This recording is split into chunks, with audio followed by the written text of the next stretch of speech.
Ganun ko. Sabi ko na lang kay Pepay. Una ba wala nang makikita. Sabi nga niya kasi pwede rin sa talaga. Pwede na daw yung sasabihin. Sabi, papahapa kayo. Sabi naman doon kaya.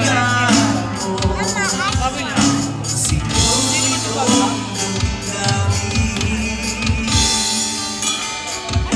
Sabi ko sa kanya. Nakita niyo ba? Marami na rin yun. Maganda na ba? Marami pa rin pagawain. Binaboy nung natupaan eh.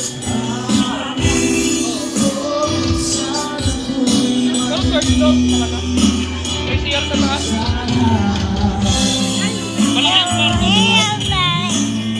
Malaki ang kwarto. Ayaw nga daw eh. Hindi kaya, 1. May bahay na daw sila sa Maris. Kaya daw nila binibenta. This is my May bahay na kami ate. sa Maris.